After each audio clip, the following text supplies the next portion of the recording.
I'd like to say a special thank you to the premium patrons who help make all of this possible, including Jordan Smith, 4 Rats Serving Up Smiles, Talamar Von Geist, Bradley Taylor, Bo, Beefcake, and Silky Wilkie.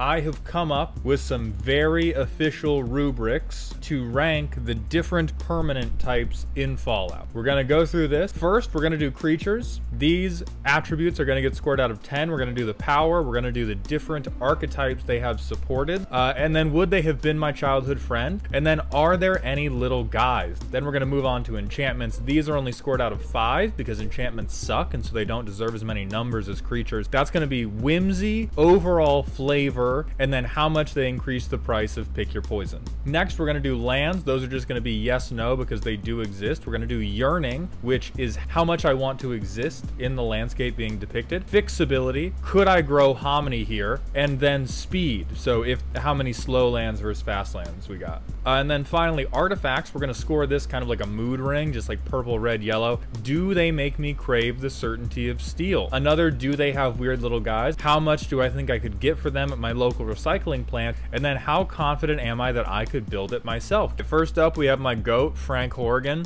So if we look at our rubric, I feel like he could have been my best friend. Next up, we got the Alpha Deathclaw. ETB, or become monstrous, destroy target permanent. It has my respect from this line of text. These lands. Don't let people play lands. Don't let people keep them. Big Horner. Oh, you. Not second Selvala. All right, next up we got Boomer Scrapper. ETBs are attacks. Lose a life, make a junk. It's not very good. Whenever a token you control leaves the battlefield, put a +1/+1 counter on Boomer Scrapper. What I said, this card's goated. This card's messed up and bad. Fucking everything that Rakdos has ever wanted to do. I'm gonna put this in my Prosper deck yesterday. All right, Captain of the Watch, 6 mana. She a little bad, but 6 mana is steep. So Vigilant, Banner, and then ETB, make some soldiers. She bad in every sense of the word. Codsworth, handy helper. Commanders have Ward 2. Sure. Add double white, spend this only to lose the game trying to make Voltron work, and then do a Voltron. This guy's slick as f. I don't know if you guys follow the menswear guy on Twitter, but I think he would love this. This is right here, drape, shape. There's a silhouette. This is all good. So 2/3 with lifelink, exploit. Other legendaries have exploit. Whenever a creature you control exploits, put a +1/+1 on each creature. F this guy. And then Commander Sophia Daguerre. Destroy a legendary permanent and give them a junk token. This is the worst card we have seen yet. We're gonna add to the rubric ability to make quips. And we're gonna put Sophia over there. Being able to go nice commander looks kind of like junk and then flick this card at them. I'll hold up 4 mana for that. Everybody saying would, we'll put you in therapy. That's already a real magic card. These are real magic cards, Talamar. Are you having a stroke? Do you smell toast? Unquestionably would have been my childhood friend. Unquestionably a little guy. If you are a redhead, guess what? You're a red card. The only players that are going to benefit meaningfully from 5 mana to begin drawing cards, yeah, the Caesar players, the Mondrak players, the Chatterfang players. No. It's definitely Diet Cathar's Crusade. It's not the full-on difficulty of Cathar's Crusade. We are approaching there. And then obviously, right? You swing him to train your tokens. Oh, but then actually you didn't risk anything because you just sack a token. And that's the other thing I don't like, is it's trying to imply like, oh, this is fair because you have to risk a big creature. You can just risk him and then sack one of your 1,000,000 tokens the whole time.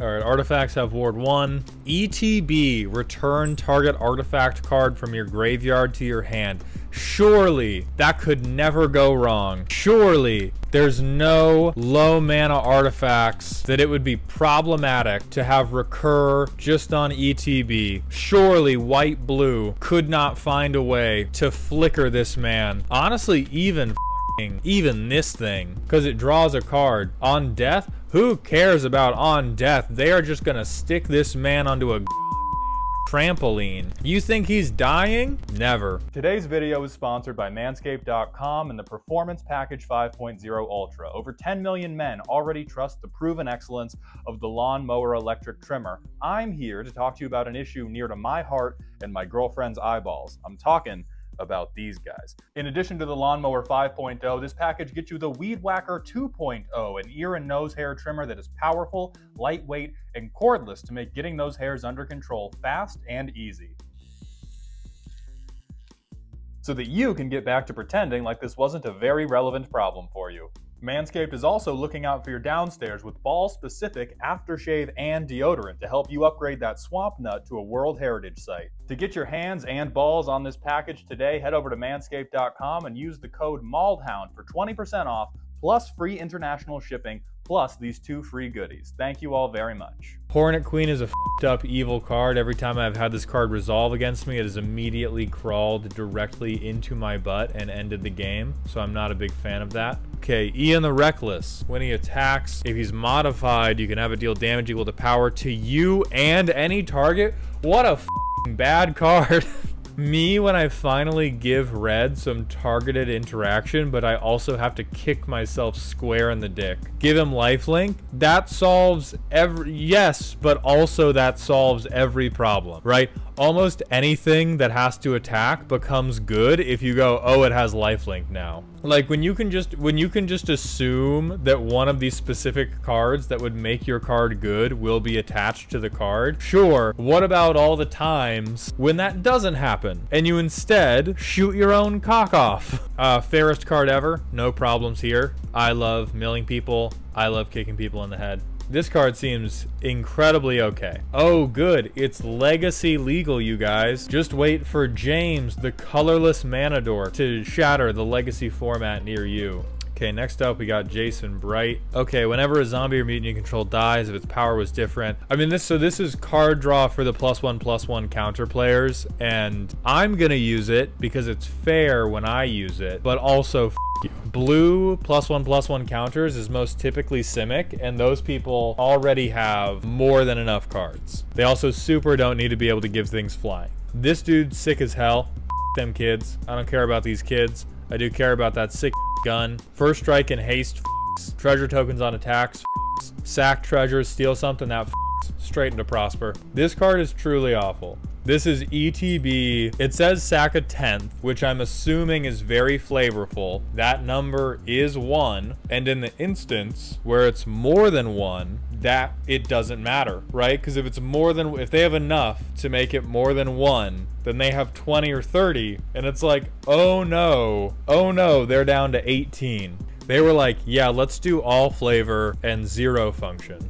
This card's a house. It's definitely cool. It's not a little guy, but it's a rock'em sock'em robot, and I f with that. And it does seem decent that I'm always worried about allowing the artifact players to do anything. So I'm not confident that it's actually okay. I know people that have spoken very fondly of it. This is actually exactly what my grandma looks like. Loyal Apprentice. Oh, make some tokens. I mean, sure, Mardu needs it. Sure, Mardu f***ing needs it. This guy's funny. I also think this one is legacy relevant, which I find hilarious because you can, I do believe it's Dark Depths. Yeah, you can throw down Dark Depths, and then with the 10 ice counters, discount this to 0, and then you just need 2 green, which is funny as f***.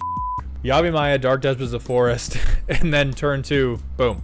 Then we have a 4/4 with Vigilance, give somebody a rad counter, on mill, draw a card, put a 1/1 counter on mild. I mean, f*** rad counters. Me, when I mesmerize my orb, right? Only once each turn? Fine. Untap step, bro. Give me a card, give me a counter, pass. It's not cranked to hell. So I'm gonna give this a 7 out of 10 for overall power. I'm only gonna say 2. Oh, and self-mill, so we'll say 3. Would they have been my childhood friend? We'll give that a sometimes out of 10.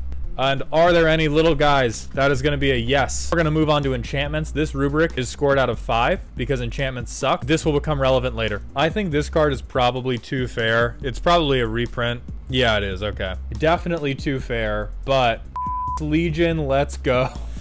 I don't like this. I don't like that this existed before. I don't like that it existed now. All right, strong back, swords equipped for free, auras equipped for basically free, and then the thing, no, this, no. Oh, and this is new. This is new heat. I like this. This is group hug or don't f***ing touch me. This card slaps. I f*** with this card heavy. I do think, I think both from like a playability standpoint and from a flavor standpoint, this is hot. I love how Mossfire Valley is just literally Pittsburgh.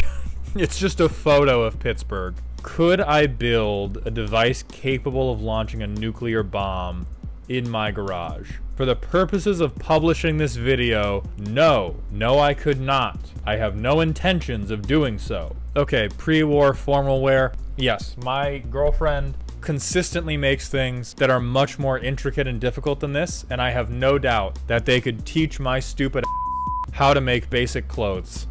So first up, we have this guy, who probably the most normal looking man I have ever seen. I would much rather be crushed by the waiting thighs of the mommy Deathclaw. I think he's on the edge of being slight enough to be a twink in this card art, but I will give you all the benefit of the doubt and assume that in this toolbox is the Cock'em Sock'em 3000. Yeah, local MILF. All right, so I can see dog meat's coming up. Hold on. We're gonna put dog meat in the scritch zone. So that is just no getting. We're just giving them tummy scratches and head pats. If you are not ready to have Elizabeth Taggarty literally kill you in the process of getting it, I don't know what to tell you. I am incredibly racist against pixie cuts, just unstoppably. This is the point where we're gonna add the exhibitionist rule, and that's immediately where we're putting Liberty Prime. If you told me you were able to have consensual relations with the nuke robot, that's a high five from me. I mean, come on. I mean, come on, you guys. Let's be serious. Let's be serious for one day. It's been a great stream. I'll see you the f*** tomorrow. No, I'll see you the f*** on Friday. Good night.